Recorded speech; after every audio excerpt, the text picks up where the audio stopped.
Complutense de Madrid.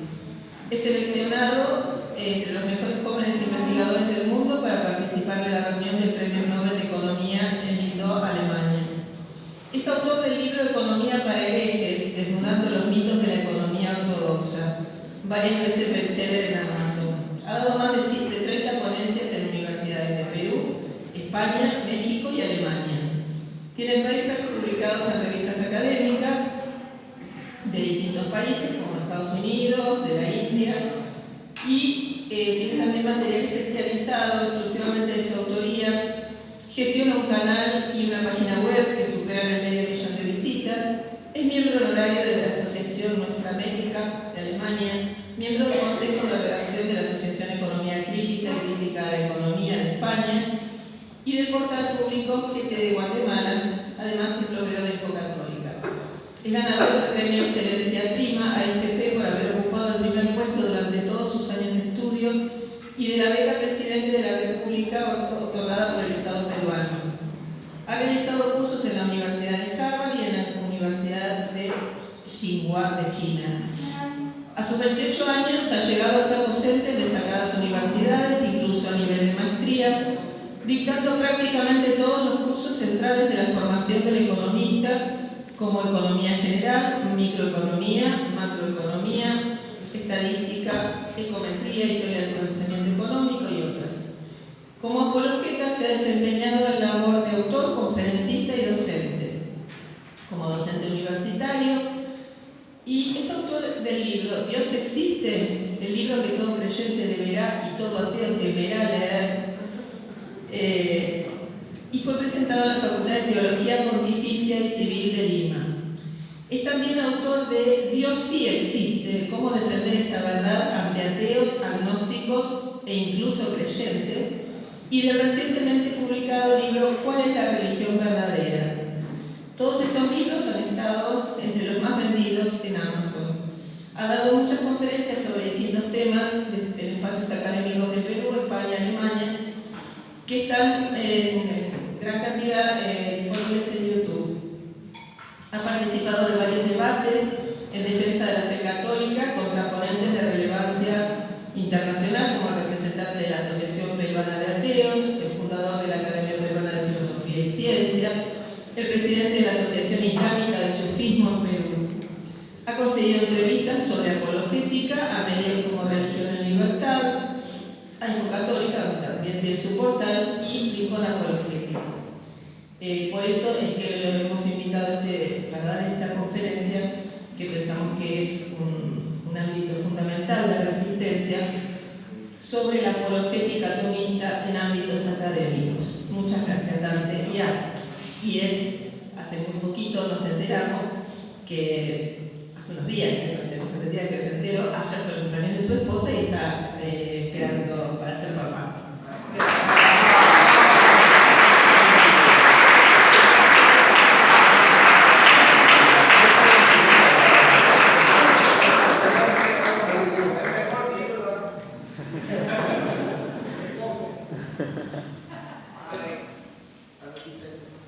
Bien.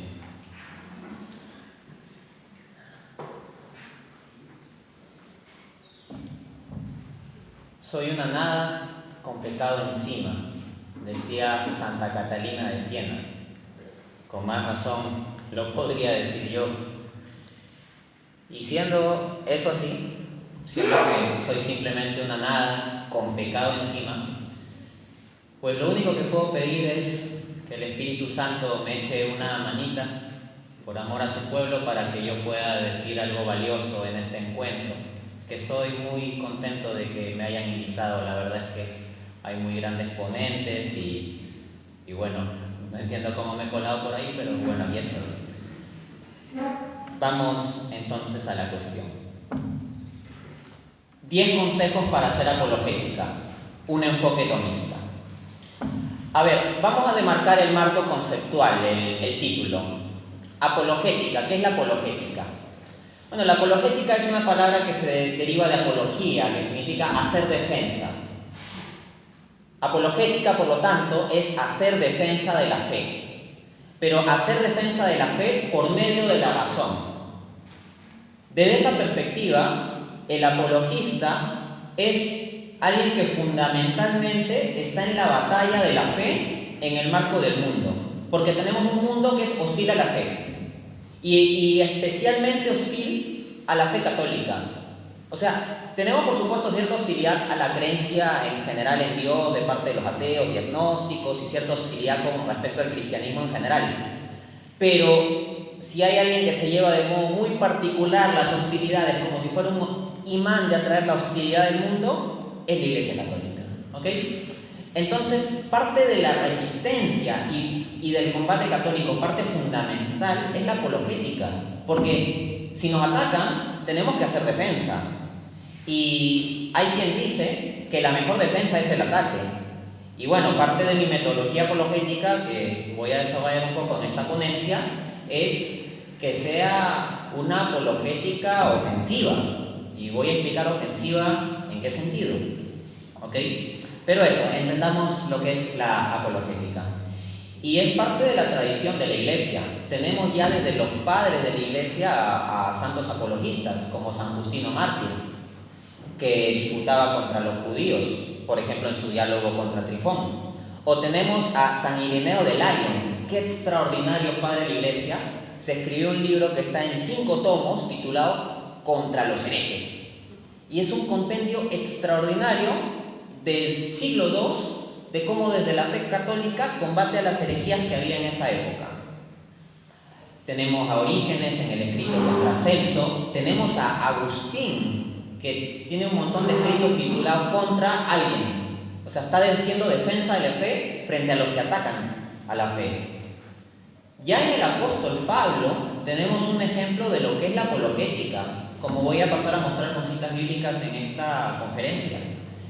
En consecuencia, la apologética no es un adorno o un lujo intelectual para el cristianismo. Es una parte constitutiva de lo que significa tener la fe cristiana aquí y ahora en el mundo. Y repito, no veamos a la apologética como una especie de lujo intelectual que solo tienen que practicar algunos. Todos tenemos que hacer apologética. No digo con esto que todos nos tengamos que especializar en ver argumentos sofisticados. Ya quien se vaya a meter más o menos a la apologética dependerá de lo que el Señor llame y disponga. Pero a un nivel básico, todo cristiano tiene que presentar defensa de su fe. Listo, luego hablo de un enfoque tomista. Lo que sucede es que yo soy tomista. Ser tomista significa que uno pues sigue el marco filosófico-teológico de Santo Tomás de Aquino, ¿no? El doctor angélico, ese gran doctor de la Iglesia, autor de esa gran obra, la Suma Teológica. Recuerdo en una ocasión, estaba en un grupo de redes sociales donde yo había comentado sobre la Suma Teológica y había atraído interés de otros cristianos sobre el tema. Y uno de ellos pasa el texto de la Suma Teológica en PDF. Y entonces llama la atención a los demás cuando lo descargan. ¡Wow! Tiene 1000 páginas.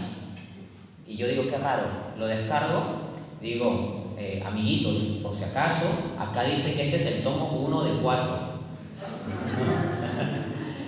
y en efecto, la Suma Teológica es una obra monumental y es solo una de las tantas obras que escribió Santo Tomás de Aquino. Y Santo Tomás de Aquino, ¿no? Este fraile medieval, siglo XIII, ha hecho la mejor síntesis de la filosofía y teología católica en toda la historia. O sea, la filosofía tomista es el armazón teológico más fuerte que conozco en la historia filosófico-teológica. Y por lo tanto, pues es el enfoque que voy a tomar aquí. Bien, ya entendido el marco conceptual, vamos a entrar a la cuestión.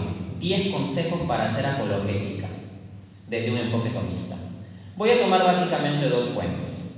La primera va a ser la Escritura y la otra referencias a Santo Tomás de Aquino. Previamente también quisiera mencionar un poco mi contexto y experiencia en este mundo de la apologética. Para mí es algo muy importante porque es lo que me llevó a la fe católica de un modo extraño, podría decirse que a la inversa.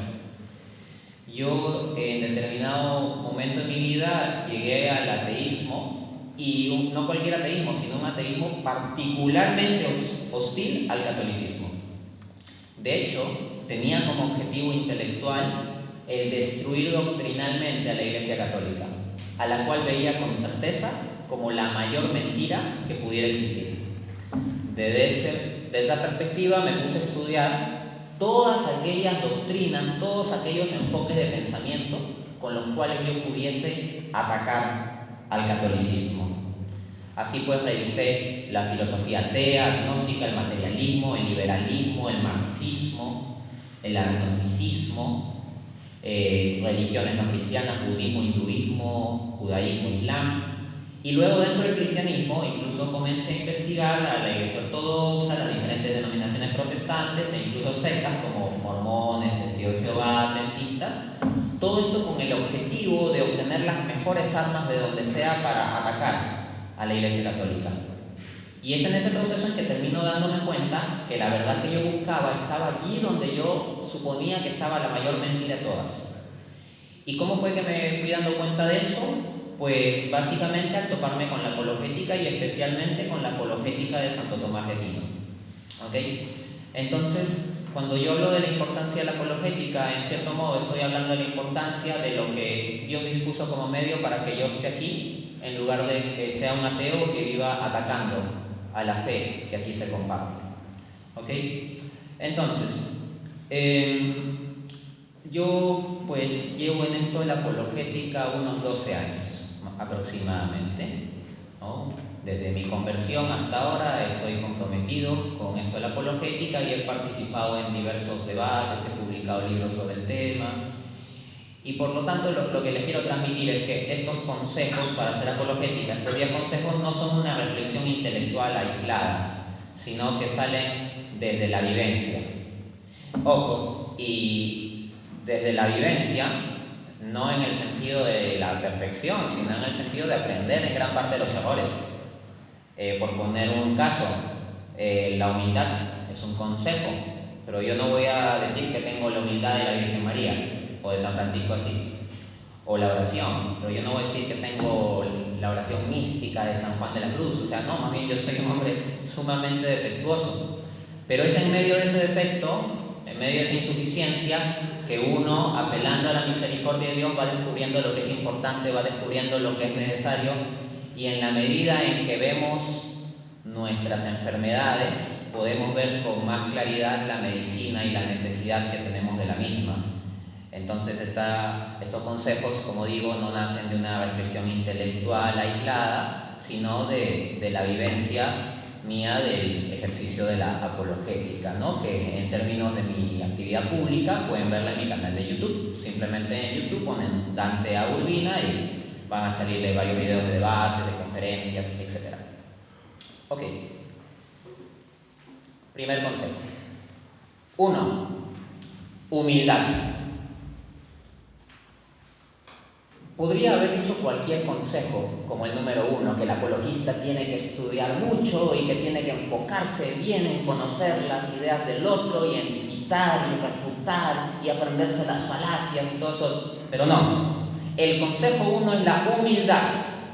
Es absolutamente necesario para hacer una auténtica apologética cristiana. Vamos a la escritura. Dice Eclesiástico 10, del 12 al 13. El comienzo del orgullo es el poder, que hace que el hombre se olvide de su creador.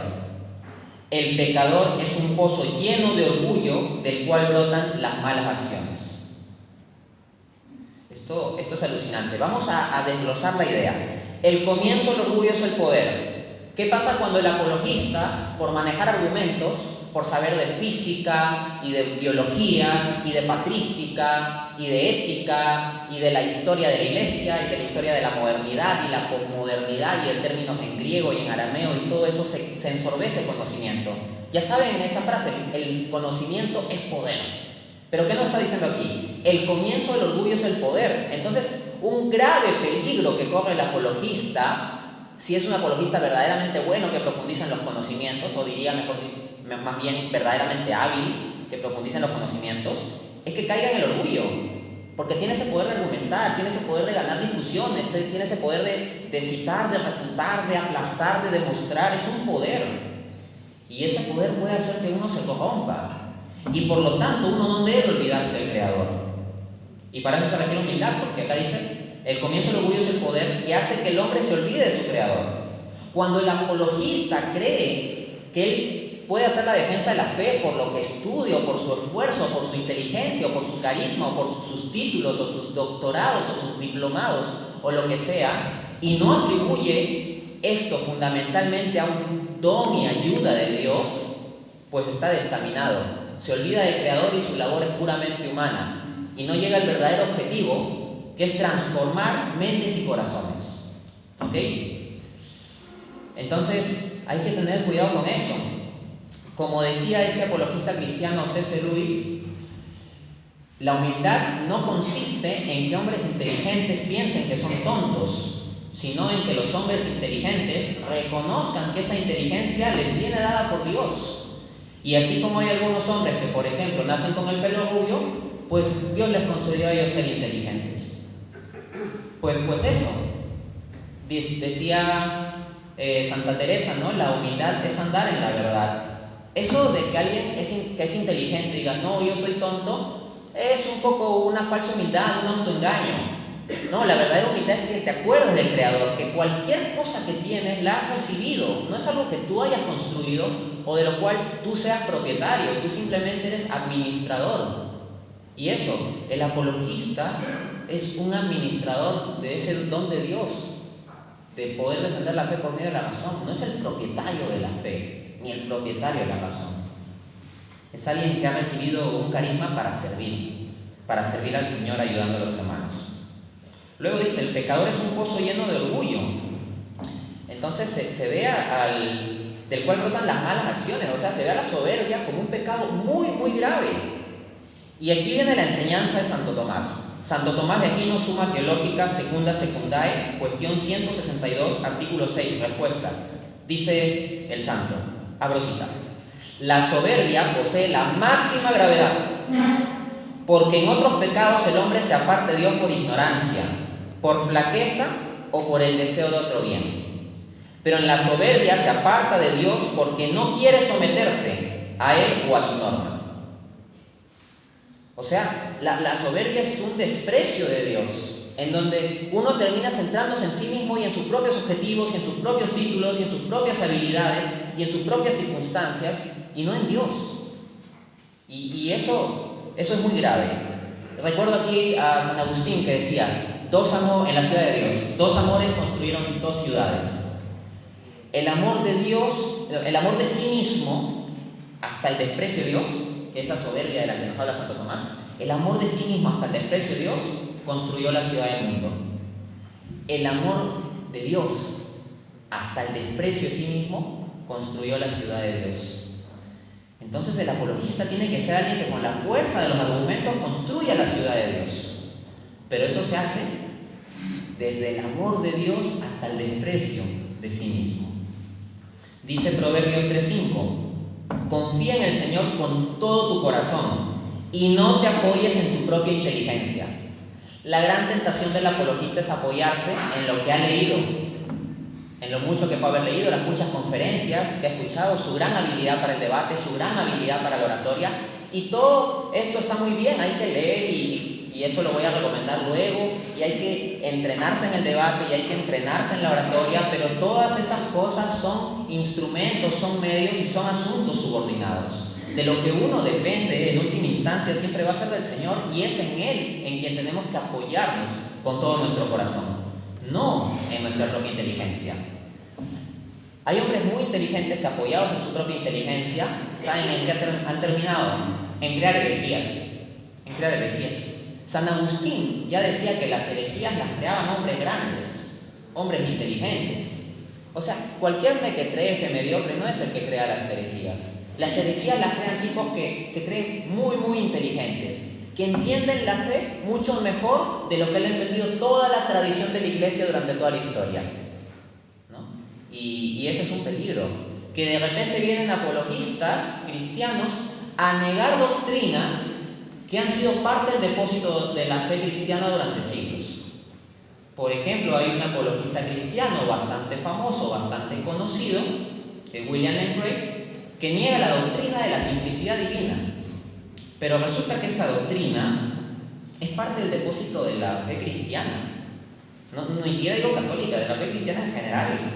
O sea, incluso en la rama protestante se cree en la doctrina de la simplicidad divina. Desde el lado del Calvino, Arminio, etcétera, afirmaban esta doctrina.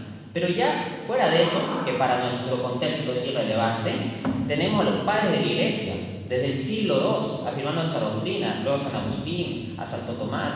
O sea, el conjunto de la tradición cristiana ha afirmado esta doctrina hasta más o menos la primera mitad del siglo XX. Y es recién a partir de 1960 que, bueno, algunos filósofos, teólogos de la línea analítica comenzaron a poner en cuestión esto, ¿no? Porque les pareció, de acuerdo a su inteligencia, que el conjunto de la tradición cristiana se había equivocado en entender eso. Bueno, en ocasiones el Señor, para mantener a los apologistas en humildad por amor, puede permitir el quebrantamiento, porque Dios es tan pero tan bueno que si nos apartamos de Él por soberbia, puede disponer lo necesario para que se quiebre nuestra soberbia y para que estemos con Él. Así nos dice el apóstol Pablo en 2 Corintios 12, del 7 al 9. Para que la grandeza de las revelaciones no me exaltara, me fue dado un aguijón de carne, un mensajero de Satanás que me abofetee, para que no me enaltezca. 3 veces he rogado al Señor que me lo quite, pero Él me ha dicho: bástate mi gracia, porque mi poder se perfecciona en la debilidad. Por tanto, de buena gana me gloriaré más bien en mis debilidades, para que repose sobre mí el poder de Cristo. Entonces, claro, lo que pasa es que el apóstol Pablo había recibido una sabiduría, unas revelaciones, un don de predicación enorme. Y el riesgo de que él se ensorbezca con eso, de que se envanezca, era grave. ¿Y qué hizo el Señor? Pues le dio un aguijón de carne para mantenerlo débil, para mantenerlo dependiente, para mantenerlo quebrado. Dios, por su misericordia, muchas veces va a permitir que sus apologistas pasen aflicción y que pasen dificultad y que entiendan su pequeñez, porque es en esa debilidad que el Señor muestra su poder. Es cuando nosotros somos débiles que Él se muestra más fuerte, porque la luz brilla claramente allí donde hay la oscuridad. Por ejemplo, si usted tiene un rosario fosforescente y se va a una habitación oscura, ese rosario brilla especialmente. Igualmente, cuando uno está particularmente débil, particularmente necesitado, se ve insuficiente, es ahí donde brilla la fuerza del Señor.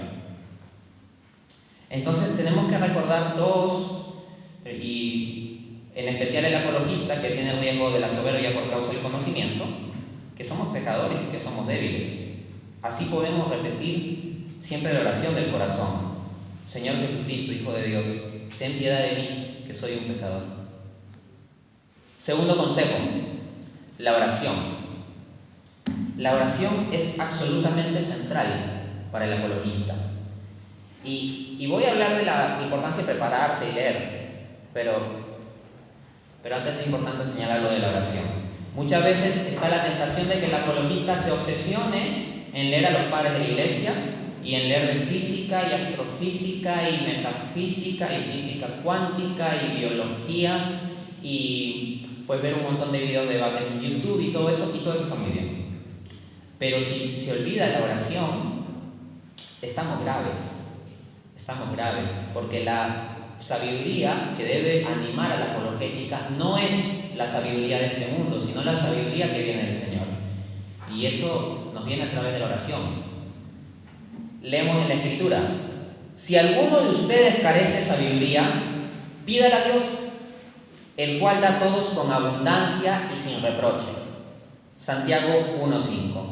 El apologista necesita sabiduría, pero dice que para tener sabiduría tienes que pedirle a Dios. Entonces el apologista tiene que mantenerse en oración. Si quieres defender la fe ante el mundo que ataca la fe, ante tu familia, ante tu compañero de trabajo, ora para que tengas esa sabiduría, ¿ok? Y qué genial este pasaje que dice que da Dios la sabiduría a todos con abundancia. No dice que te da un poquito de sabiduría. La Escritura dice que te la va a dar con abundancia, mucha sabiduría. Y sin reproche. Qué genial es eso. No dice que Dios se va a poner en el plan. Ya, tú me pides sabiduría, pero mira, hoy en la mañana tú has cometido este pecado. O mira, tú me pides sabiduría, pero ayer por la noche cometiste este otro pecado. O pasado mañana vas a cometer este otro. Dios es tan misericordioso que no se va a poner a hacernos reproche, porque dice que concede la sabiduría sin reproche. Entonces, todos nosotros podemos pensar en nuestros pecados y nuestras debilidades, pero precisamente por eso necesitamos la sabiduría. Así que pidámosla. Y eso se hace con oración constante.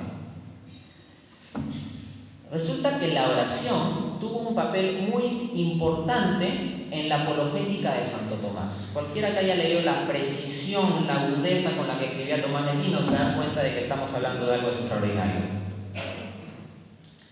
Decía el compañero de Santo Tomás, Fray Reginaldo de Piperno, cito, decía sobre Santo Tomás: cuando se hallaba confundido por alguna dificultad, se ponía de rodillas y oraba. Y luego, al retornar a sus escritos y al dictado, acostumbraba a encontrar que su pensamiento se había vuelto tan claro que parecía mostrarle internamente, como en un libro, las palabras que necesitaba. Entonces, para la apologética de Santo Tomás, que es un sistema poderoso, tremendo, de verdad, si no conocen la Suma Teológica, les animo a adentrarse en la misma.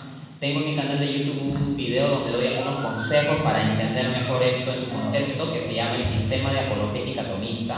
Allí lo encuentran. Lo que estamos viendo aquí es que Santo Tomás acudía mucho a la oración. No decía que cuando Santo Tomás tenía una duda se ponía a preguntarse solamente con su propia inteligencia y a revisar 20.000 libros y a hacer búsquedas en Google y todo eso, ¿no? Bueno, eso no hubiera sido factible. Pero en las bibliotecas de los monjes medievales, que eran tan grandes, tenían como una especie de Google de ese tiempo. Pero no, lo que decía es que Santo Tomás se ponía de rodillas y oraba. El apologista tiene que ser hombre de oración, ¿ok? Y bueno, o sea, cabe que haga la referencia personal para que se vea que lo que digo es algo realista. O sea, si ustedes revisan mis debates, van a ver que yo cito bastantes fuentes académicas, y si ven mis libros van a ver que tengo un montón de pies de páginas de un montón de citas académicas. O sea, acá no estoy haciendo una apología de la ignorancia o algo por el estilo, pero lo que estoy diciendo es que la oración es más importante, ¿ok? Y como digo, esto es algo que aprendo no porque sea alguien perfecto, lo aprendo porque soy imperfecto, ¿ok? Pero como todos somos imperfectos, tenemos que, en medio de nuestra imperfección, ayudarnos un poquito, ¿no? A ser menos imperfectos. Lo que decía el apóstol Pablo, ayúdense unos a otros a llevar sus cargas. Tercer consejo, ya ahora sí lo obvio, ¿no? Preparación. Dice la Escritura: estén siempre preparados para presentar defensa ante todo aquel que les pida razón de la esperanza que hay en ustedes. 1 Pedro 3:15. Oye, ¿y tú por qué crees en Dios si Dios no existe? La ciencia ya ha refutado la existencia de Dios. Oiga, ¿qué hace usted allí adorando un yeso, rezándole a una imagen que no le oye ni le ve? Oye, ¿y tú por qué crees que Jesucristo existió? La vez pasada yo vi un documental de Discovery Channel en donde se mostraba que la figura de Jesucristo no es más que una combinación de diferentes mitos paganos. Son ataques a la fe con los que nos encontramos y tenemos que estar preparados para dar respuesta. Para dar respuesta al que ataca puntos de la existencia de Dios, del cristianismo en general o puntos específicos de la fe católica. Y no dice estén preparados a veces. Tampoco el apóstol Pedro dice, solo los más inteligentes de la iglesia cristiana tienen que estar preparados. Un 10% de estudiosos, prepárense para defender la fe. No, dice, hablando como pastor universal, estén siempre preparados. Todos nosotros tenemos que estar siempre preparados para dar defensa de nuestra fe, al menos a un cierto nivel. Para todo aquel que les pida razón de la esperanza que hay en ustedes. Ese alguien puede ser tu compañero de trabajo, puede ser tu hermano, puede ser tu hijo. Mamá, ¿por qué andas ahí rezando el rosario? Si eso no sirve de nada, eso es una locura, ¿acaso Dios te va a escuchar? Eso es una objeción contra la fe. Te está pidiendo razón de la esperanza que tú tienes. Y tienes que saber darle una respuesta, ¿no? Papá, ¿yo por qué voy a tener que seguir yendo a misa si, o sea, Dios simplemente, pues está en todas partes, ¿no? Entonces, ¿por qué yo tengo que ir a un templo para estar con Dios? Tienes que saber dar respuesta a esas cosas. La falta de preparación para dar respuestas lleva a que en gran parte se ha abandonado la fe. Entonces tenemos padres muy formados en su vida de oración y en ir a la iglesia, pero que no están preparados para dar respuesta a esas objeciones. Y esos padres tienen hijos que están abandonando la fe. Ese es un drama.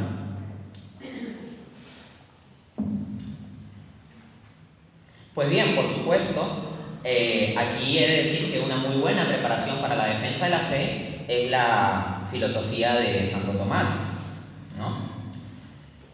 De hecho, para mi proceso de conversión, el encontrarme con la Suma Teológica fue un asunto fundamental.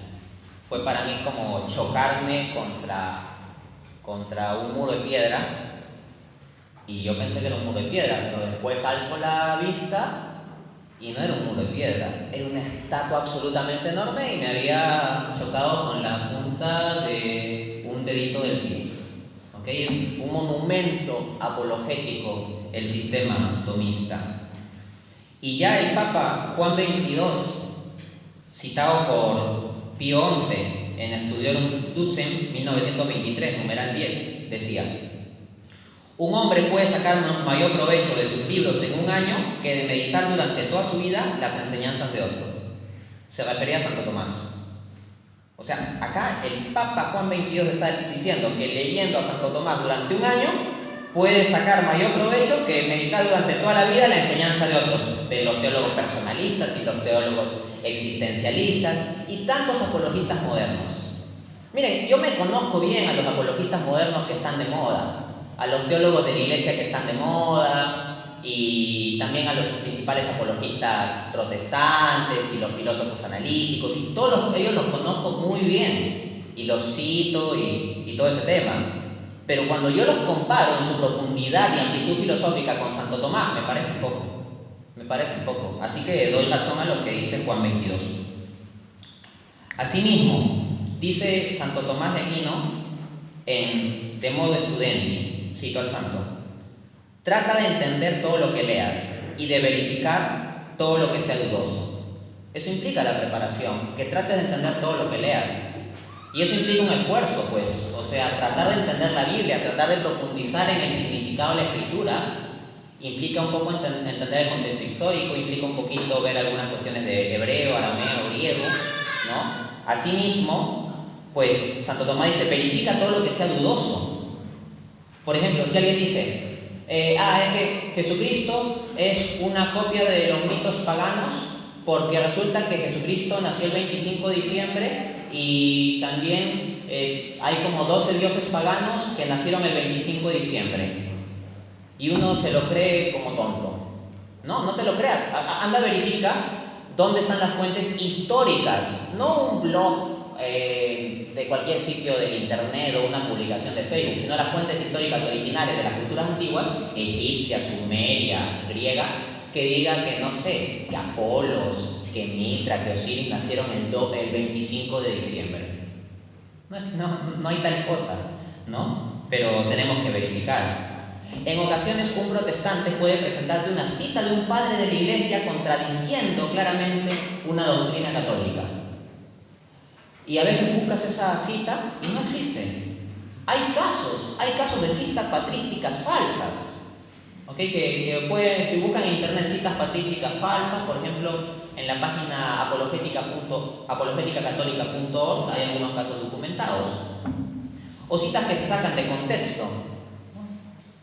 Por ejemplo, yo recuerdo que cuando yo estaba en la universidad, yo una vez cité a San Agustín y un compañero me dijo, San Agustín, ese que decía que Dios estaba calentando el infierno para los que preguntaban qué es lo que hacía Dios antes de crear el mundo. Y yo le dije, no, San Agustín no ha dicho eso. Y le traté de replicar, pero en ese momento no tenía la cita exacta. Pero yo sabía que San Agustín no había dicho eso exactamente, ¿no? Entonces fui agarré mi libro de confesiones, las confesiones de San Agustín, y encontré la cita que decía exactamente lo que decía mi compañero. San Agustín textualmente escribía que algunos preguntan, ¿qué hacía Dios antes de crear el mundo? Pues calentar el infierno para los que preguntan eso. San Agustín había escrito textualmente eso, tengo que admitirlo. Pero al instante siguiente, luego del punto seguido, San Agustín decía, yo nunca respondería así. Eso dicen algunos, pero yo nunca respondería así. Entonces, hay gente que dice cada tontería, pero claro, si uno se lo cree y tiene un complejo de inferioridad de su fe católica, en lugar de buscar verificar y defender, como nos compele Santo Tomás, pues yo voy, verifico y pues lo dejo en ridículo al que me eche la objeción. Le llevé el libro y le dije, mira, lee acá está lo que me dijiste ayer. Ya, pero acá ¿qué dice? ¿No? Y, ya. No. Ok. Consejo 4. Respeto. La apologética hay que hacerla con respeto. Continúo la cita de 1 Pedro 3:15. Recordemos, agarro la cita completa. Estén siempre preparados para presentar defensa ante todo aquel que les pida razón de la esperanza que hay en ustedes. Hasta ahí leí. Ahora, continúo. Pero háganlo con mansedumbre y reverencia. Voy a decirlo al frente. Estoy harto de tantos católicos que se meten en foros de Facebook y otras redes sociales a pelear con protestantes con insultos. O sea, la verdad que me causa agruras en el estómago ver eso. O sea, y claro, ¿cómo se justifican? Es que los protestantes nos insultan. Es que los protestantes nos dicen A, B, C, D. Y sí, o sea, ciertamente muchos protestantes actúan de modo bastante agresivo y todo eso, y muy irrespetuoso. ¿Pero acaso Jesucristo nos enseñó a pagar con la misma moneda? No. Jesucristo jamás enseñó a pagar con la misma moneda. Nosotros tenemos que responder conforme a lo que hay en nosotros. Si tú pones en agua caliente un café, ¿qué es lo que saca? Pues su esencia, ¿no?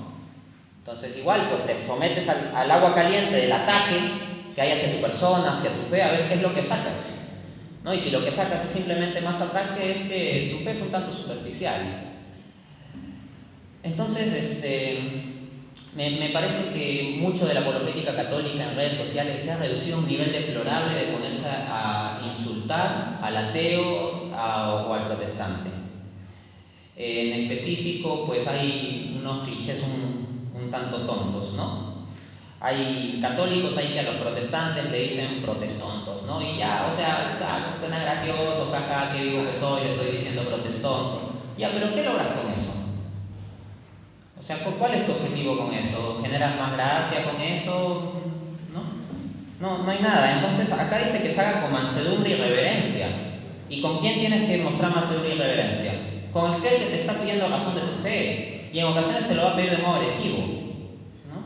Oiga, ustedes los católicos, ¿por qué adoran imágenes? O sea, ya viene con la pregunta con trampa y la pregunta agresiva, ¿no? Pero tienes que saber dar razón de tu fe con mansedumbre y reverencia, no con insultos, no con altanería. Mucho del estilo de la apologética católica en YouTube, que va con videos de burla, me parece deplorable.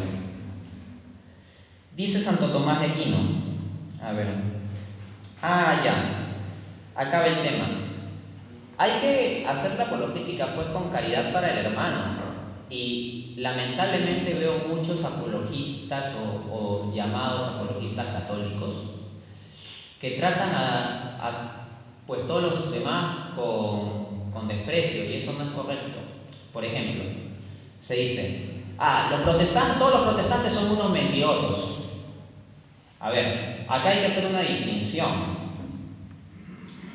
Desde una perspectiva de la apologética católica, claro, consideramos que el protestantismo, objetivamente hablando, está en el error. ¿Ok? Si 1 más 1 es 2, 1 más 1 no es 3. ¿Ya? Pero, miren, si algo está en el error, ¿significa que quien proclama ese error es un mentiroso? Ser mentiroso implica una carga moral adicional.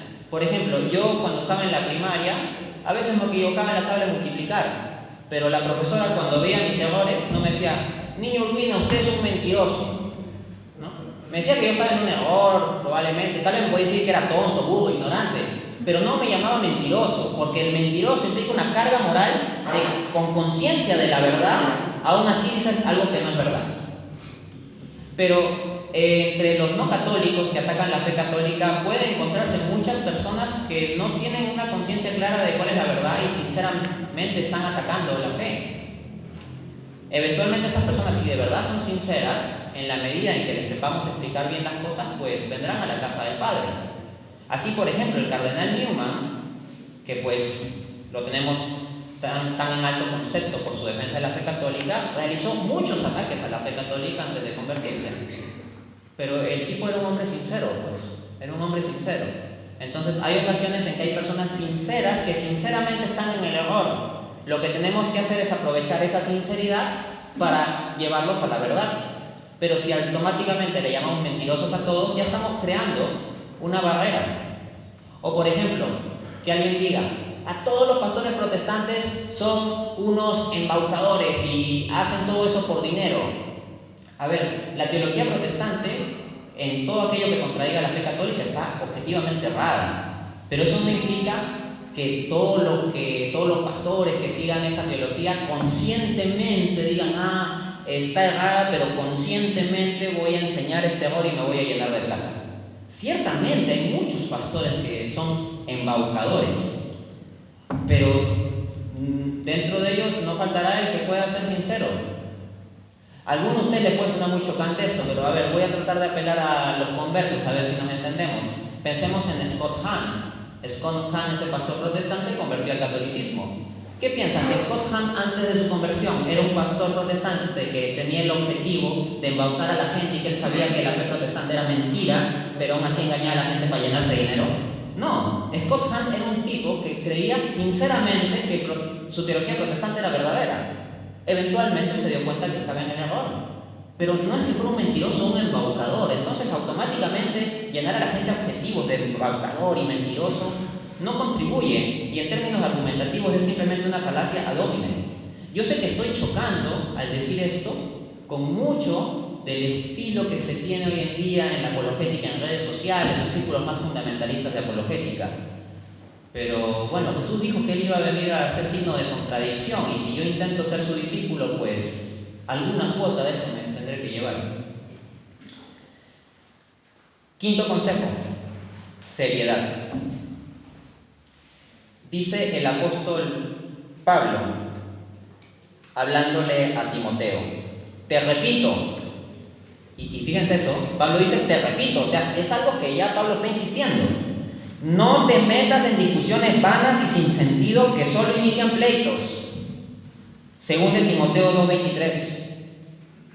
O sea, por ejemplo, si ves a un ateo, un budista, un judío, un protestante, que tiene un canal de YouTube en donde constantemente ataca nuestra fe y lo hace de modo irrespetuoso y simplemente es para ganar visitas y monetizar y no hace un trabajo serio, y tú te pones a discutir con él, está dando tribuna a alguien que no lo merece y que está metiendo en una discusión vana.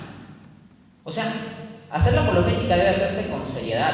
Y si hay gente que no quiere hablar con seriedad y que simplemente está para hacer memes o burlas en Facebook o en YouTube, pues no les den espacio. Huyan de las discusiones vanas, huyan de las discusiones con la gente vana.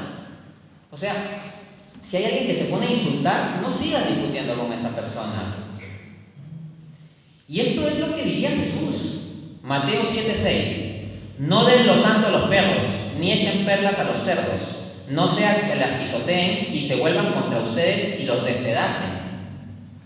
¿Qué pasa si hay un tipo que ataca la fe católica, sea un ateo, por ejemplo, que es un tipo que ataca con burlas y con memes e imágenes de internet y caricaturas e insultos, y yo me pongo a discutir con él? ¿Qué sucede? Pues el tipo me va a hacer más burlas, el tipo me va a hacer más memes, el tipo me va a atacar más, el tipo me va a difamar más, porque lamentablemente también corre mucha difamación. ¿Ok? ¿Y qué está sucediendo ahí?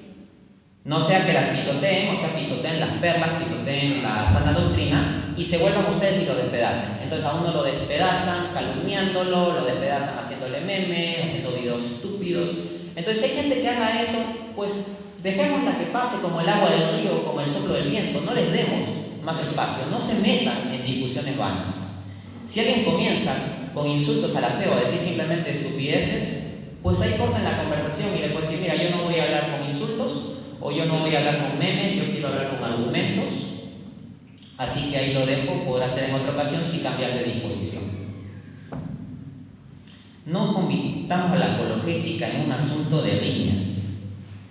Dice Santo Tomás, cito, la riña es como una guerra privada que tiene lugar entre personas particulares, por voluntad desordenada.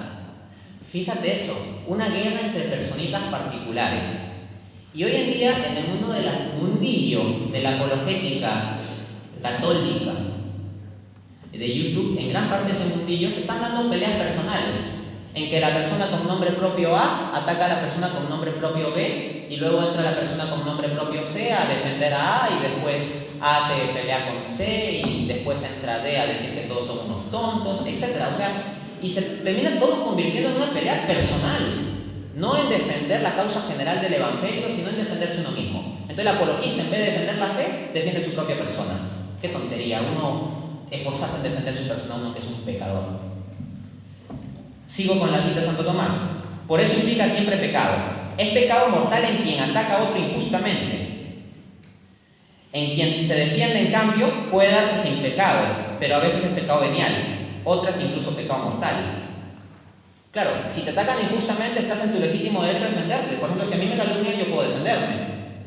Pero hay que hacerlo desde la prudencia, desde el Evangelio, desde la caridad, desde la sabiduría. Si se hace por una mera reacción al ataque personal, desde el hígado de uno, y no desde la mente y el corazón iluminado por la gracia, pues puedes caer en pecado venial o mortal. Continúa Santo Tomás. Esto depende de los sentimientos que le animen y de la manera de defenderse. En efecto, si se defiende únicamente para repeler la injuria inferida y lo hace con moderación, ni es pecado ni se puede llamar propiamente riña por su parte. Pero si se defiende con espíritu de venganza y de odio, rebasando la moderación debida, es siempre pecado. ¿Cuántos hay que se defienden rebasando la moderación debida? Sexto consejo, fe firme. El apologista va a estar en medio de una guerra de argumentos donde van a venir ataques por todas partes. Eventualmente al propio apologista le pueden venir dudas sobre su fe. Y si el apologista no tiene una fe firme, fundamental en la oración y la relación con Dios, la experiencia real de Jesucristo, pues puede caer en dudas si depende de su solo intelecto. Miren lo que escribe Santo Tomás, que tiene un intelecto más grande que todos estos apologistas de las redes sociales, sumados todos juntos y multiplicados por 1000. Dice Santo Tomás, la fe se fundamenta en la verdad infalible, y lo que es contrario a la verdad no es demostrable, de donde se sigue que los razonamientos que se presentan contra la fe no son demostraciones inapelables, sino argumentos rebatibles.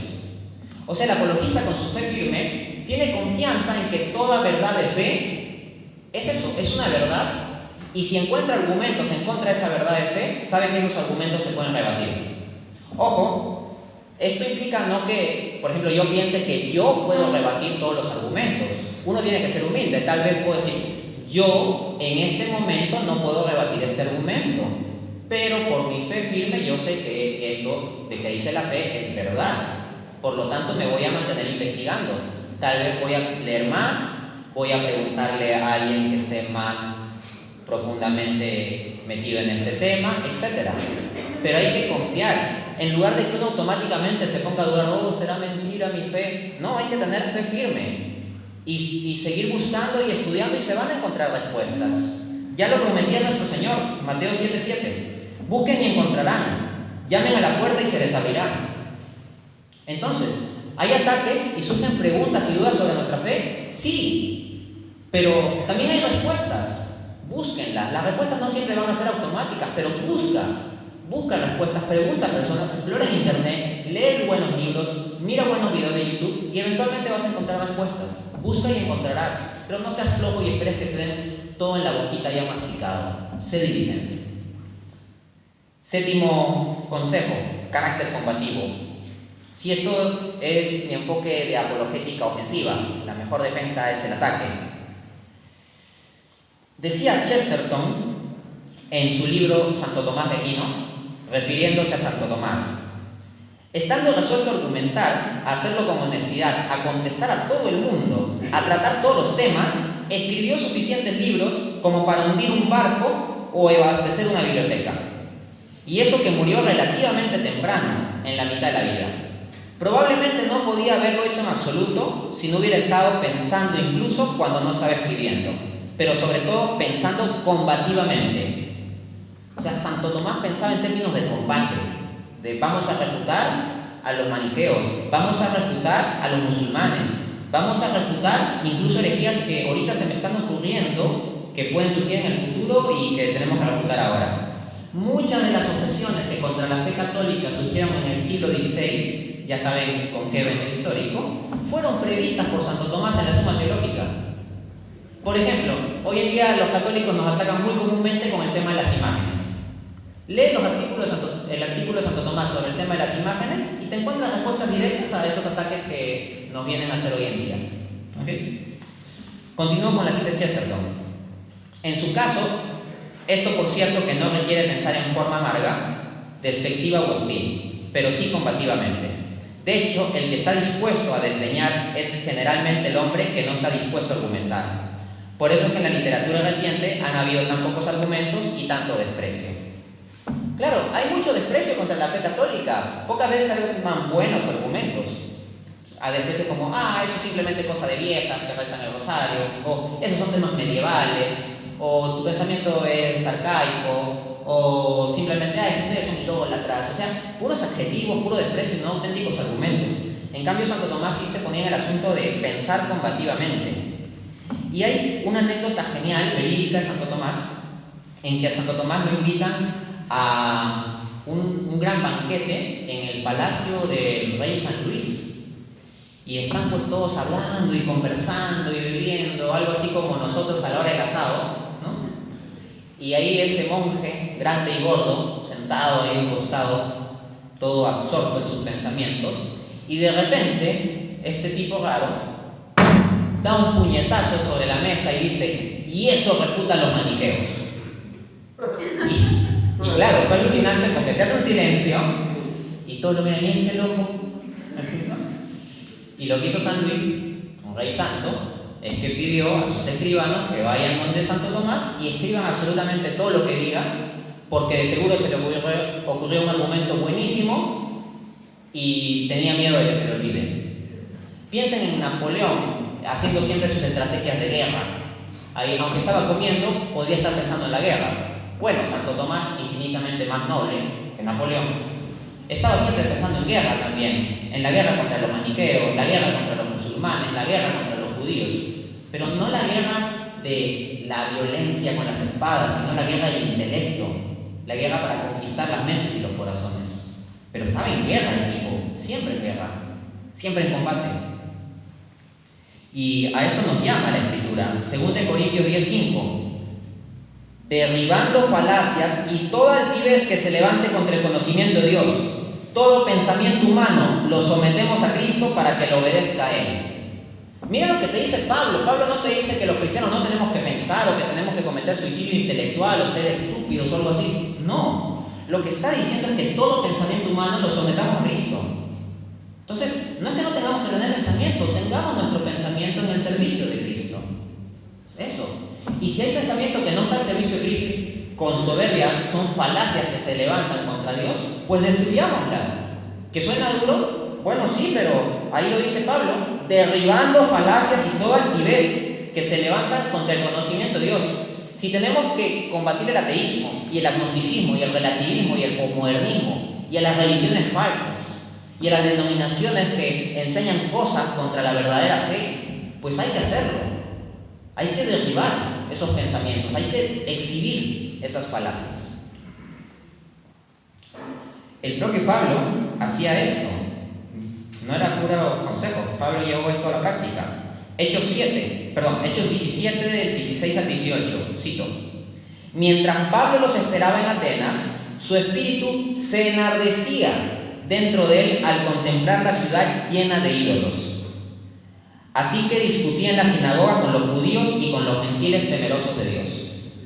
Fíjense, el espíritu de Pablo se enardecía, no decía que Pablo decía, bueno, todas las religiones son iguales, cada uno con tal de que trate de ser buena persona, está bien. No, Pablo veía la idolatría, veía los errores, veía la herejía y como que Pablo le quemaba algo por dentro con tal de entrar a discutir, a refutar, a rearguir. Y esto implica un método, ¿no? Dice Santo Tomás de Aquino, Suma Teológica, parte primera, cuestión 1, artículo 8, respuesta. La metafísica discute contra quien niega sus principios, siempre que éste esté de acuerdo en algo, pues si el interlocutor lo niega todo, a la metafísica no le es posible discutir con él, aunque sí puede resolver sus problemas. Como quiera que la Sagrada Escritura no tiene por encima como superior otra ciencia, discute contra quien niega sus principios. Si éste está de acuerdo en algo de los principios que se tienen por revelación, entonces argumenta. Así, con la autoridad de la Sagrada Escritura discutimos contra los herejes, y con un artículo de fe lo hacemos contra quien niega otro. Si por otra parte el interlocutor lo niega todo, ya no hay posibilidad de hacerle ver con razones los artículos de fe, aunque sí se puede resolver los problemas que plantee contra la fe si es que lo hace. Resumen, la parte clave de esta cita es que Santo Tomás dice, con la autoridad de la Escritura discutimos contra los herejes. O sea, contra alguien que niega una verdad de fe y que no está en la fe católica, tú no le vas a decir, no, mira, estás equivocado porque estás contradiciendo el número tanto del catecismo. No, pues no tiene sentido. Es como que yo te diga, tú dices que Alá no es Dios. Mira, pero estás equivocado porque en el Corán dice que Alá es Dios y que Mahoma es su profeta. ¿Te parecería muy tonto que yo te quiera convencer citando el Corán respecto de que tú no crees en el Islam? Obviamente te parece un argumento tonto. Ya, ahora, como cristiano inteligente y sensible al prójimo, ponte en el zapato del otro. Piensa que el otro no es católico y tú le dices, estás equivocado porque estás contradiciendo el magisterio de la iglesia. Oye, pero si esa persona no cree en el magisterio de la iglesia, ¿qué le interesa? Pero si esa persona que está criticando tu fe católica sí cree en la Biblia, aunque no cree en el magisterio de la iglesia, cita de la Biblia. Pero digamos que sea alguien que ni siquiera cree en la Biblia, pues ¿qué puede hacer? Apelar a la historia, apelar a la filosofía, a la ciencia, a la razón natural. Yo cuando he discutido contra, por ejemplo, los representantes de la Asociación Coranateos, encuentran el video en YouTube, lo encuentran con el título Dios, ¿existe o no existe? El gran debate. Está en 2 partes, es un debate de 2 horas. Cuando yo he discutido con él, no me he puesto a citar la Biblia. ¿Por qué? Porque él no cree en la Biblia. Yo podría haber citado Salmos 14:1, dijo el necio en su corazón, Dios no existe. Acá el Señor dice que Dios no existe, pero el Salmo dice que es un necio, por lo tanto, como no hemos de ser necios, por lo tanto Dios sí existe. O sea, ¿a cuántos ateos hubiera convencido esa argumentación? A nadie, pues.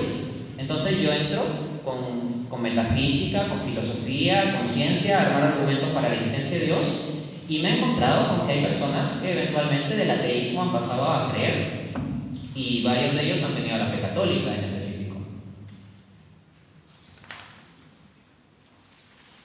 Vamos a ver la experiencia del apóstol Pablo, que obviamente es mucho más relevante que cualquier pequeña experiencia mía. Hechos 17, del 1 al 3. Llegaron a Tesalónica, donde había una sinagoga de los judíos, y Pablo, como acostumbraba, fue a ellos y por 3 días de reposo discutió con ellos basándose en las Escrituras. ¿Los judíos creían en las Escrituras? Sí. Recuerdan que la Escritura es del Antiguo Testamento, en ese contexto, esa época. Entonces la fuente común para discutir era el Antiguo Testamento, y Pablo con las propias citas del Antiguo Testamento les discutía. Entonces eso, hay que discutir, pero hay que tener el método correcto, pues utilizar aquellas fuentes que puedan convencer al otro. Pablo no citaba sus propias cartas para convencer a los judíos.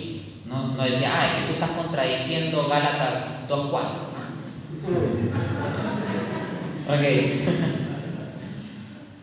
Hechos 17, del 22 al 23 y del 27 al 28. Esta es una parte alucinante. Miren, cuando Pablo discutía con los judíos, citaba la Biblia, o sea, el Antiguo Testamento.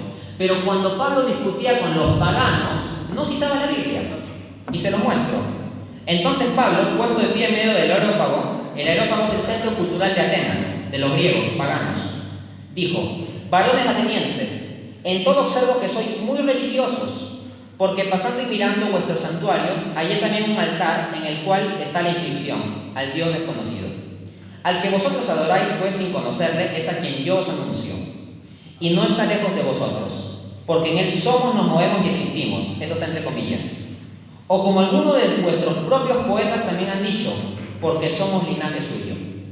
Estas dos frases, porque en Él somos, nos movemos y existimos, y porque somos linaje suyo, no son frases del Antiguo Testamento, son frases de pensadores griegos. Cuando Pablo tuvo que hablar con los griegos, él tenía la cultura necesaria para citarle a pensadores griegos con tal de meter el mensaje del Evangelio. ¿Ok? Entonces, ahí uno tiene que ser inteligente y ver en qué terreno estás parado y con qué armas puedes jugar mejor para ganar. Noveno consejo: caridad. Dice nuestro apóstol, 1 Corintios 13, del 12 al 1. Si yo hablase lenguas humanas y angélicas, pero no tengo amor, sería como un metal que resuena o un címbalo que retiñe. Y si tuviera el don de la profecía y entendiera todos los misterios y toda la ciencia, y si tuviera toda la fe como para mover montañas, pero no tengo amor, no soy nada. Aquel apologista que sepa refutar a todos los ateos y a todas las religiones y denominaciones, y que se sepa toda la Biblia, y que se sepa la patrística de memoria, y a Santo Tomás y de física cuántica, y refutar las leyendas negras contra la iglesia, y que sepa todas esas cosas, si no tiene amor, no es nada. No es nada. El amor es lo más importante. Y la apologética tiene que hacerse por amor. Es la única motivación legítima. No la soberbia, no la venganza. Como te atacan tu fe, entonces a ti te da cólera y quieres responderle así a esos ateos, a esos evangélicos que están atacando tu fe. No, esa motivación es la venganza, y eso no es bueno. El amor es la motivación. Dice Santo Tomás, Suma Teológica, primera parte, cuestión 20, artículo 1, solución 3. En esto consiste propiamente amar a alguien, querer para él el bien. ¿Y cuál es el máximo bien para la criatura? Dios. Entonces la labor de la apologética es una labor de amor, porque por medio de la argumentación lo que hay que hacer es llevar al hermano al máximo bien, que es la unión con Dios. Y si se puede, de forma más plena, con Dios en la persona de Jesucristo. Y si es posible, el paquete completo. O sea, Dios revelado en la persona de Jesucristo en su iglesia. Ese es el bien que tenemos que buscar. Dice Daniel 12:3: los que enseñen a muchos la justicia brillarán como estrellas por toda la eternidad. Aquellos que puedan llevar por medio de la apologética a otras personas a profundizar y querer vivir y conocer su fe verdadera, a abandonar el error, brillarán por toda la eternidad. Esto es una promesa grande. Y mira de nuevo cómo lo practicaba Pablo con los paganos y con los judíos. Hechos 17:4. Y algunos de ellos, de los judíos, creyeron y se juntaron con Pablo y Silas, y de los griegos piadosos gran número. Por ahí se dice que no hay que hacer proselitismo de la fe. O sea, si otro cree diferente, déjalo así, que crea diferente, no lo molestes. Tú simplemente vive tu fe y ese ya se convencerá. Pero si tú lees Hechos 17, del 1 al 3, te dice que Pablo discutió con ellos, discutió con los judíos. Esto lo dice en el versículo 3. Y el versículo 4, ¿qué dice? Y algunos de ellos, o sea, los judíos, creyeron. O sea, Pablo discutió y eventualmente algunos creyeron. ¿Qué bien se dio? Era gente que no creía en Cristo y pasó a creer en Cristo. Esto es un cambio enorme, importante. El bien que se está dando a esas personas es gigantesco, es Jesucristo mismo. ¿Y cuál fue el medio? Material al menos, que Pablo lo discutió. No que Pablo simplemente vivió su fe y a ver si los otros se fijan. Luego, con los paganos, Hechos 17:34. Algunos creyeron, juntándose con él, entre los cuales estaba Dionisio, el areopagita, una mujer llamada Damaris, y otros con ellos. Hechos 17:34. Pero si tú ves los pasajes anteriores, los versículos anteriores, vas a ver que Pablo está hablando a los griegos y está citando a filósofos griegos. Y eventualmente se lograron conversiones. La apologética no es inútil. De acuerdo a la propia Biblia, puede ayudar, por supuesto, por medio del Espíritu Santo, a dar fruto. 10º consejo, para cerrar: devoción a María. Bueno, yo ya sé que me iba a ganar muchos problemas, pero no tengo otra opción. Mi Señor Jesucristo ha querido ser símbolo de contradicción y pues alguna cuota me tiene que tocar. Menciono esto porque este es un evento católico. No obstante, por mi labor apologética yo llego a personas que son teístas en general o cristianos no católicos. Entonces, bueno, me encuentro con que este consejo no va a caer bien a algunos, pero hay que contentar a Dios antes que a los hombres, ¿no? Y a mí, si alguien habla bien de mi mamá, me caería bien, ¿no? Y yo quiero tener contento a mi Señor. Ya lo dice la propia María, inspirada por el Espíritu Santo en las Escrituras. Todas las generaciones me llamarán bienaventurada. Bueno, yo pertenezco a una generación, a esta, entonces la llamo bienaventurada, porque quiero cumplir la Escritura. Porque quiero ser bíblico. Llamo a María bienaventurada. Algunos se creen bíblicos, pero no quieren llamar a María bienaventurada. Bueno, está bien, allá ellos. Miren, Jesucristo ha sido tan bueno que en la cruz, y con esto voy cerrando, Él se despojó de todo. Jesucristo en la cruz estaba desnudo. Esto de que le ponen un paño ahí en las partes, ya sabemos cuáles, es por un tema de pudor, pero la forma en que los romanos crucificaban era así en humillación total. Jesucristo se desnudó de todas sus ropas y nos entregó todo: su sangre, su sudor, sus lágrimas, su dolor. E incluso ahí había algo que le quedaba, porque todos sus apóstoles le abandonaron, estos cobardes le abandonaron, pero hubo alguien que estaba a su costado: su mamá. Y Jesucristo es tan bueno que pese a que todo el mundo le abandonó, pero había alguien que se quedó ahí, su mamá también se desprendió de ella y nos la dio. Cuando Jesús vio a su madre y al discípulo a quien él amaba, que estaba allí cerca, dijo a su madre: mujer, he ahí a tu hijo. Después dijo al discípulo: he ahí a tu madre. Juan 19, del 26 al 27. Hasta de eso se despojó. Y como yo quiero ser discípulo amado de Cristo, pues quiero vivir conforme a esto. Y en ese sentido, pues desde la perspectiva de un católico, la devoción a María es muy importante. Y esto no porque reemplaza a Jesucristo ni porque reemplaza al Espíritu Santo, sino porque nos permite, por medio de su intercesión, llegar más perfectamente a Jesucristo, al Espíritu Santo, al Padre. Ya lo dice Santiago 5:17, la oración del justo tiene mucho poder. Entonces la intercesión es poderosa. Me podría poner a hacer una apologética de demostrar que los santos siguen espiritualmente vivos después de su muerte física y toda la apologética sobre la Virgen María, pero no da tiempo de eso y no es la materia de esta conferencia. Y no es mi asunto contentar a todo el mundo, ya sé que me van a venir muchos ataques y desprecios luego de esto. Pero bueno, es lo que me toca. Pero entonces simplemente voy a citar a Santo Tomás. Dice Aquino: también cumplió ella, o sea María, las obras de todas las virtudes y los demás santos, alguna particular. Porque uno fue humilde, otro fue casto, un tercero misericordioso. Y por eso se le representa como ejemplo de virtudes particulares, como a San Nicolás, como el modelo de la misericordia. Pero a la Santísima Virgen como modelo de todas las virtudes, pues es ella el modelo de la humildad. Lucas 1:38, he aquí la esclava del Señor. Y luego 1:48, ha puesto los ojos en la humildad de su esclava. De la castidad, pues no conozco varón. Lucas 1:34. Y de todas las virtudes. Así es que la Santísima Virgen es la llena de gracia, tanto en cuanto a hacer el bien como en cuanto a evitar el mal. Santo Tomás de Aquino, Sermón sobre la Ave María, Nápoles, 1273. Santo Tomás, ese hombre sapientísimo, con esos argumentos tan agudos, con ese conocimiento tan profundo y amplio de la Escritura y de los padres de la Iglesia, era un devotito de María. Ahí, el gran Santo Tomás era un pequeño devoto de María. Y acá yo he hablado de virtudes: humildad, oración, mansedumbre. Y Santo Tomás dice que pues es importante tener un modelo sobre las virtudes, ¿no? Y uno dirá: oye, pero ¿por qué no Jesucristo? Es que, repito, es que no es que María incluya a Cristo. Hay una parte de la Biblia donde Pablo dice: imítenme a mí, así como yo imito a Cristo. O sea, en la propia Escritura tenemos que Pablo se pone así como referencia porque él imita a Cristo. Pues entonces no hay problema también con poner los ojos en los santos y especialmente en aquella que es santísima y de la cual se dice que es llena de gracia. Esto es algo muy importante.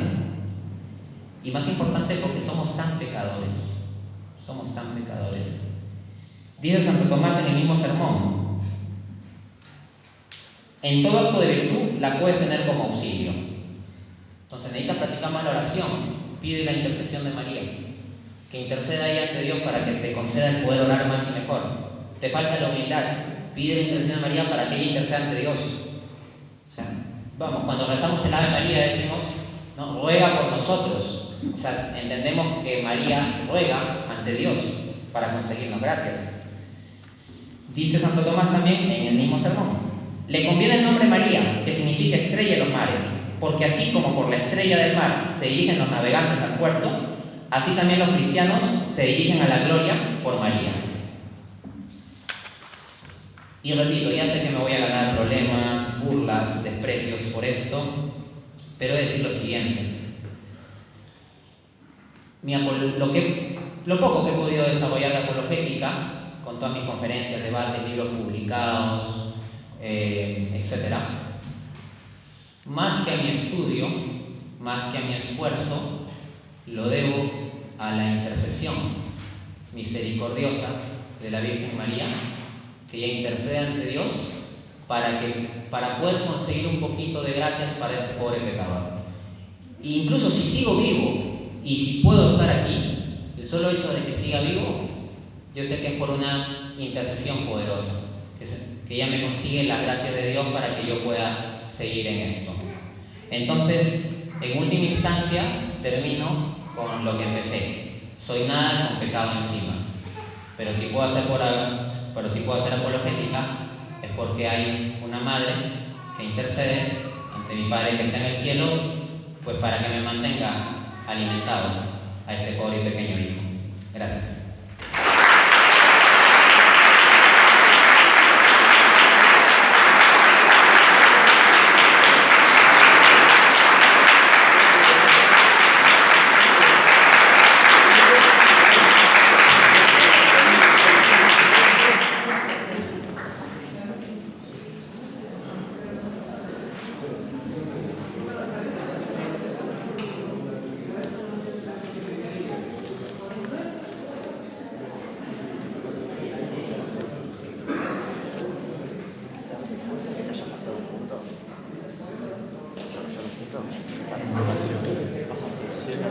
Octavo método. El octavo es el método.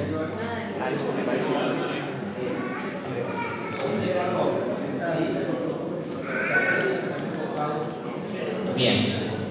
A ver, voy a tratar de dar una respuesta rápida a las preguntas.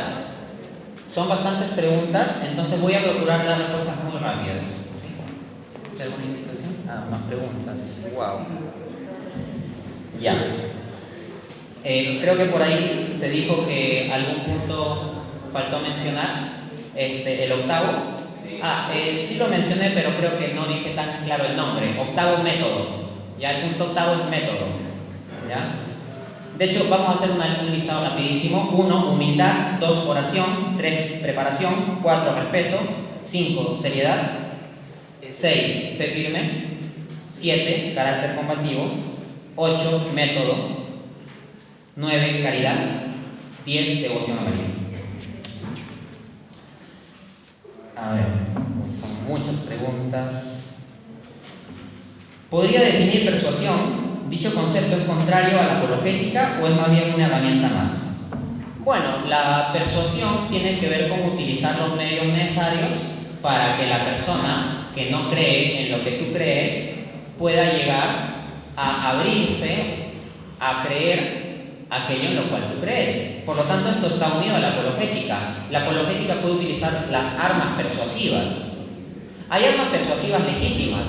Me acuerdo de San Agustín. San Agustín hablaba sobre el papel de la oratoria y decía que unas frutas o unos alimentos es mejor que estén presentados en una bandeja de oro o de plata en lugar de sobre unos trapos sucios. Entonces, tú puedes tener los mejores argumentos, pero si tu oratoria es mala, no vas a convencer tanto al prójimo. El contenido, la fruta, el alimento es bueno, pero si la oratoria es mala es como que lo estás poniendo en unos trapos sucios. Entonces mejor ponerlo en una bandeja de plata. Por eso sí, yo trato de entrenarme en tener una buena oratoria y una buena capacidad de debate. Y bueno, ahí pueden ver mis debates, hago lo que puedo, ¿no? Pero sí, la persuasión es parte de la apologética. Obviamente hay herramientas persuasivas ilegítimas, ¿no? La manipulación, el engaño. Eso obviamente no es válido para un católico. O sea, yo trato de persuadir utilizando citas académicas y poner énfasis en que son académicas y con eso persuado. Pero son citas académicas legítimas de fuentes que he verificado, no saco citas falsas, ¿no? Al mismo tiempo, se puede persuadir incurriendo en falacias. Bueno, yo procuro no incurrir en falacias. Ojo, que yo pueda dar argumentos donde no vaya a desarrollar toda la idea por lo corto del tiempo es un asunto, pero eso no significa que yo esté usando falacias. Simplemente, a veces el tiempo es limitado y uno tiene que presentar ideas.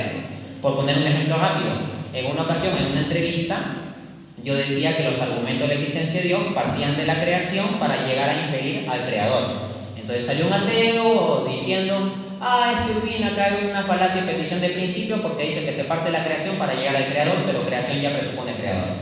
Vamos, pero lo que pasa es que esa entrevista yo la estaba dando para un conjunto de creyentes. O sea, me estaba entrevistando un matrimonio católico para una fuente católica y por el depósito de fe común yo hablo de creación porque somos personas que ya creemos en Dios. Pero yo en mis debates contra ateos o en mis libros de refutación al ateísmo jamás digo creación, o sea, digo el universo, la materia, o sea, términos genéricos. Entonces uno no debe incurrir en falacias, ¿no?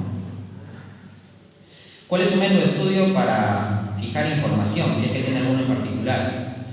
A ver, uno, trato de sistematizar toda la información. En mi computadora yo tengo carpetas de apologética ateísta, de cristianismo en general, de teología católica, de sociología, de historia, de derecho, de economía. Tengo muy separado esto. Cada vez que yo leo un libro, pongo el título del libro, la editorial, el año, etcétera, todos los datos para citarlo, y pongo en un documento Word todas las citas textuales que me interesa usar. Para mí son mis armas. Entonces yo toda esa información la tengo almacenada y simplemente la organizo cuando tengo que dar una conferencia o participar en un debate o escribir. Otra forma de fijar la información en mi mente es con la práctica. En la medida en que yo más enseño a otros, más se me va quedando, porque yo mismo me tengo que dar el esfuerzo de poner mis argumentos de forma clara, estructurada y persuasiva, y por lo tanto, en la medida en que más lo cuento, más se me queda. Básicamente eso. La principal forma de que se fija la información es 1, ordenándola, y 2, transmitiéndola. Podría dar una conferencia entera sobre los consejos de los métodos de la información y todo eso, pero el tiempo es corto. A pesar de necesitar información y la ayuda de Dios, no es también un punto importante la forma de comunicar, buscar la mejor forma de transmitir. Sí, es correcto, eso ya lo había respondido en el sentido de lo que decía San Agustín. Podemos tener los argumentos verdaderos, pero hay que tratar de expresarlo con la mejor oratoria, de la forma más entendible. El apologista no debería hablar complicado. El apologista, verdaderamente bueno, debe leer cosas muy complicadas y hablar de forma muy simple. ¿Ya? Yo sí me meto a leer cosas que me hacen doler la cabeza y trato en lo posible de explicar para que a la gente no le duela la cabeza. Obviamente tampoco hago milagros, ¿no? Pero trato. ¿Cómo se puede emplear la apologética para resolver la falta de motivación actual, principalmente en los jóvenes? Bueno, hay una rama de la apologética, un enfoque apologética que es la apologética existencial, que se plantea el problema del sentido de la vida. Hay un enfoque de psicología que se conoce como la logoterapia, planteado por Viktor Frankl en su libro El hombre en busca de sentido.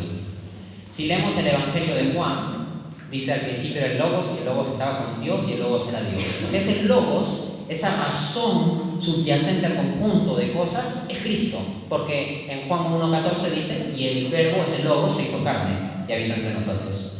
Entonces, si de acuerdo a la logoterapia el sentido de la vida se halla en el logos, en hallar una razón del conjunto de cosas, si ese logos es Cristo, uno puede aplicar ese tipo de apologética. Entonces, plantear a las personas desanimadas el problema del sentido de la vida y decir que su vida puede tener sentido en el logos, en Cristo. De nuevo, se puede dar una conferencia entera sobre esto de la apologética existencial, del sentido de la vida y todo eso, y cómo refutar existencialistas como Jean-Paul Sartre, etc. Pero el tiempo es corto. El libro de Job me resulta particular por su demostración del dolor. ¿Podría profundizar en alguno de los conceptos que muestra? El que crea más importante. Bueno, a ver, en primer lugar, en mi canal de YouTube hay un video que se titula El problema del mal, ¿refuta la existencia de Dios? Que es una disertación de como hora y media, en donde explico que la existencia del mal y el sufrimiento en el mundo no es incompatible con la existencia de un Dios omnipotente, omnisciente y omnibenevolente.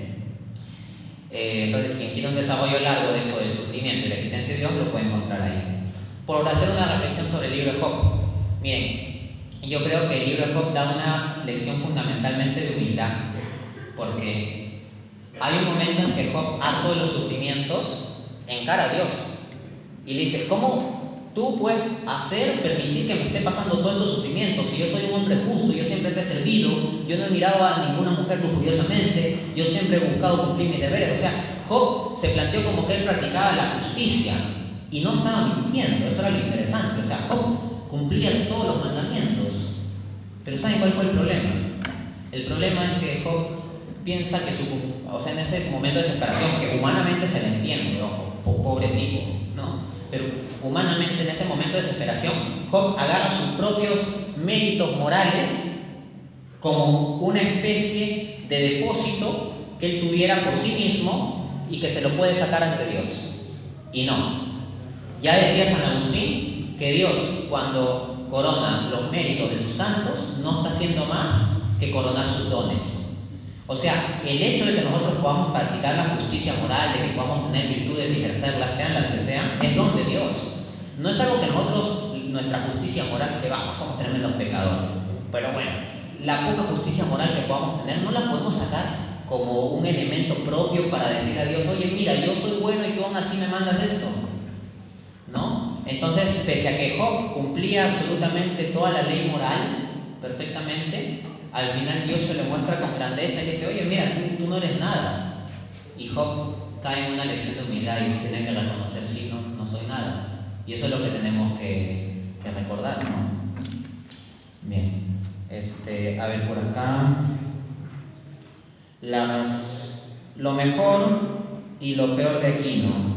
Bueno, a ver, lo mejor es difícil contarlo, pero yo creo que lo podemos resumir en una anécdota. En una ocasión, en una iglesia en Nápoles, Jesucristo se le aparece a Santo Tomás y le dice: Tomás, has escrito muy bien de mí, ¿qué quieres que te dé?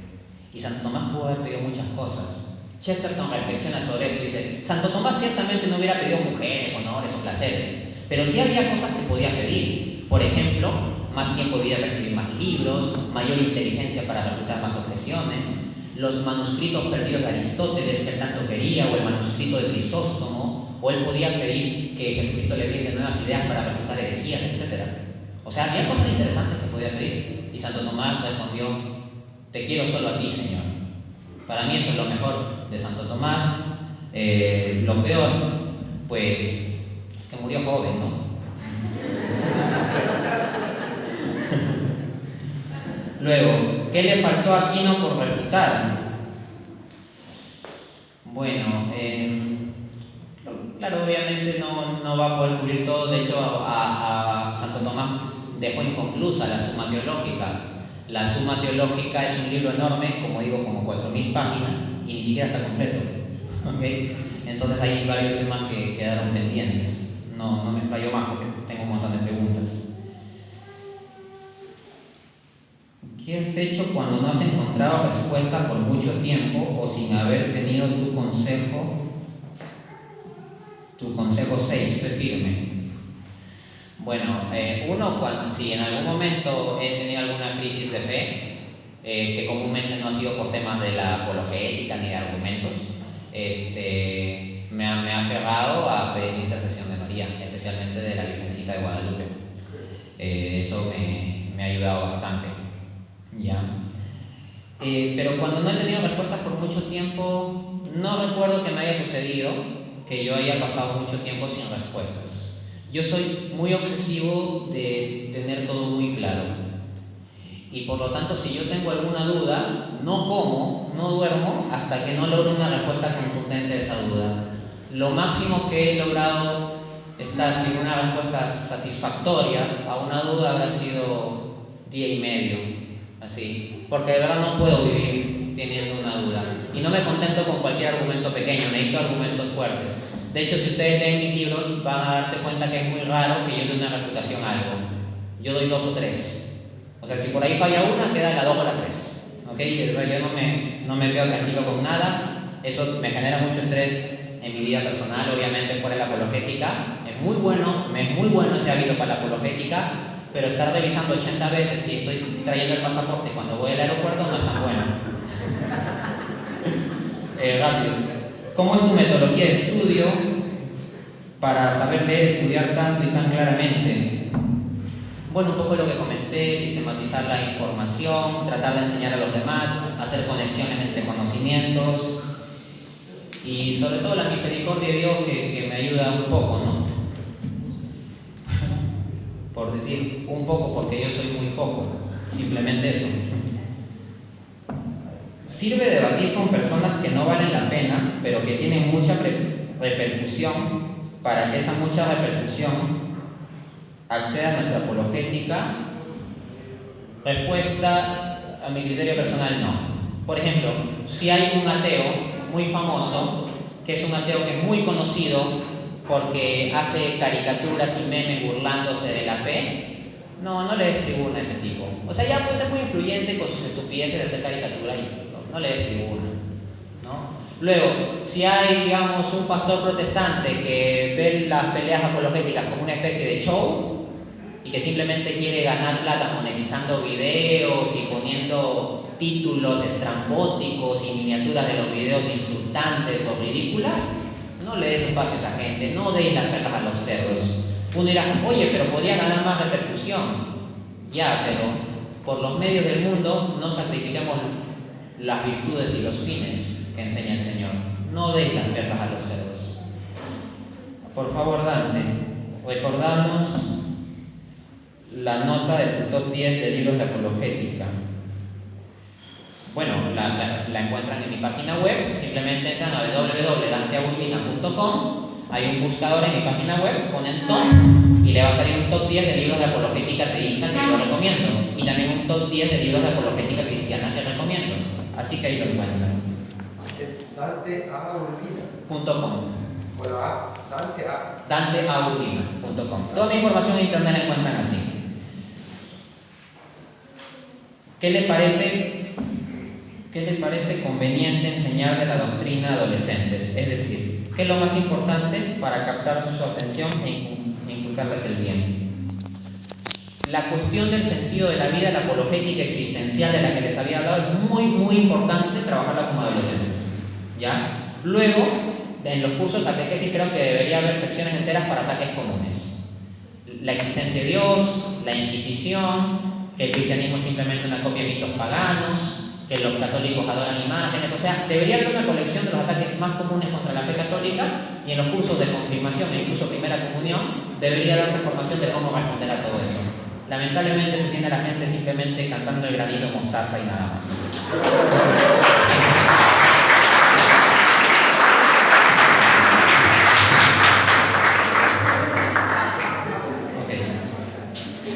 Se dice que la gracia supone el ser a la naturaleza. Sí, lo dice aquí, ¿no? Pregunto, somos pecadores, y es verdad, pero ¿hay algún mérito en el hombre que decide buscar a Dios y a la verdad? Porque Cristo está a la puerta y llama, y solo entra allí donde le abren, donde deciden y puedan abrirle por el uso de su libertad. Sí, la teología católica reconoce el mérito, solo que el mérito no es algo aislado del ser humano que lo pueda sacar frente a Dios. Nuestro propio mérito es parte de la gracia de Dios. La gracia de Dios actúa como causa primera y nuestro libre albedrío como causa segunda, y ahí viene el mérito. La parábola de los talentos que muestra que se les da unas monedas a la gente, esa es la gracia, pero ellos lo tienen que hacer rendir, eso es el mérito, y después se los premia o castiga en función de eso. Entonces hay gracia y también hay mérito, ¿no? Ciertamente. Se puede empezar leyendo a Santo Tomás, o es necesario alguna lectura previa. Aquí sí tengo que ser sincero. Leer a Santo Tomás es difícil porque es un lenguaje de la Edad Media Entonces los usos filosóficos que tiene son los del lenguaje aristotélico y yo recomendaría leer antes la Metafísica de Aristóteles. ¿Ya? También recomendaría, y aquí viene la autopromoción, ver el video Sistema Apologética Atomista de mi canal de YouTube, donde trato de explicar un poco esto de modo sencillo. A ver, wow, son varios, pero ya voy terminando. San Pedro se quitó las prendas y se lanzó al agua en una prenda interior. Ya eso se llamaba desnudo. San Francisco Asís también salió con una prenda interior. Esto lo dice la nota de la Biblia de Monseñor Strausberger y Chesterton en la biografía de San Francisco. Cuestionar esto de que Jesús fue crucificado cubierto por un paño también es apologética, porque en estricto sentido no afecta al dogma. A ver, bueno, en primer lugar, si algo no es un dogma, es materia opinable, y si es materia opinable, pues hay libertad entre los católicos para opinar en un sentido u otro, siempre y cuando se haga con respeto y procurando sometimiento al magisterio de la Iglesia. La referencia de la desnudez tiene que ver con el estudio histórico de cómo solían crucificar los romanos. ¿Ok? O sea, eso, uno hace un estudio histórico sobre cómo solían crucificar los romanos y pues ya está, ¿no? Que se pudo haber hecho una excepción con Jesús, que los romanos hubieran hecho exactamente una excepción con Jesús, podría ser, pero es un tema opinable y no creo que sea un tema que haya que venir a defender o atacar a capa y espada. No puede ser en un sentido u otro, no es un tema de dogma. A ver. Pregunta: ¿cómo distingue entre una discusión vana? ¿Contar la discusión no pega a la caridad o falta? Contar, no entiendo bien lo de contar la discusión. Cortar, gracias. Ya, ¿cómo dices? En primer lugar, cortar la discusión no afecta a la caridad. No, por ejemplo, si hay alguien que está insultando a la fe y está tomando una actitud blasfema, porque hay gente que toma actitudes blasfemas, y yo le sigo discutiendo, soy ocasión de que esa persona siga pecando. Cortar la discusión y decirle, oye, mira, tú estás actuando de esta manera y yo no puedo discutir bajo esos términos, impide que siga pecando y al mismo tiempo le da la chance de reflexionar, porque le va a chocar.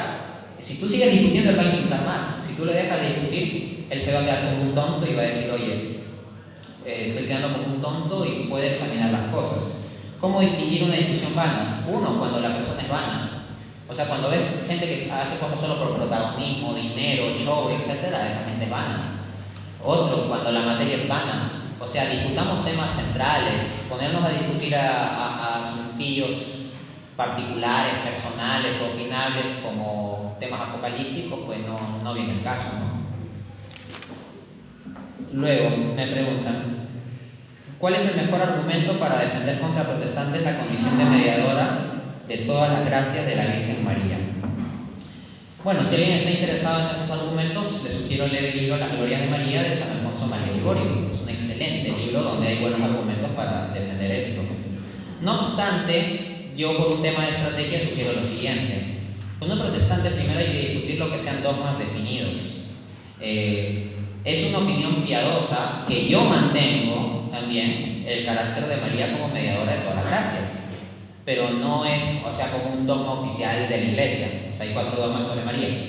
Entonces, primero discute con el protestante los 4 dogmas bien establecidos. Y como decían, si has terminado de discutir eso, ya ahí te metes a discutir lo otro. Porque si te metes a discutir puntos muy particulares, en lugar de dejar claro lo anterior, lo único que generas es enredos. No, hay que tener orden. Hay que tener orden en esto.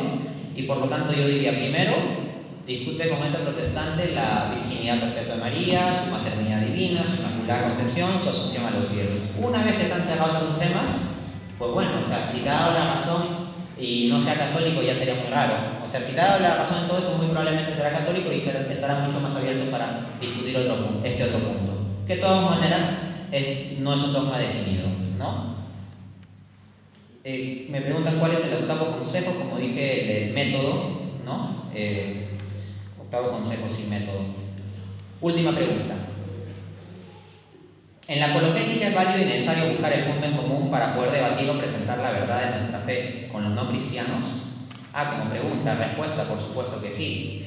Y esto no que lo tenga que decir un modernista o un relativista.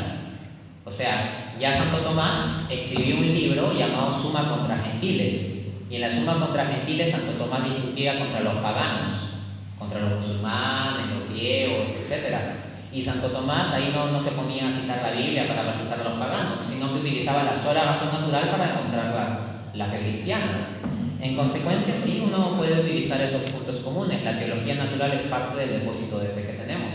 De hecho, el propio Concilio Vaticano I definió que si alguno sostuviere que la existencia de Dios no puede ser conocida con certeza por la razón natural, sea anatema. O sea, es parte del depósito de la fe católica que por la sola razón natural, sin tener que citar pasajes bíblicos, o magisterio de la iglesia, o tradición, pues podemos establecer que Dios existe. Entonces, se puede discutir en esos términos. Muchas gracias.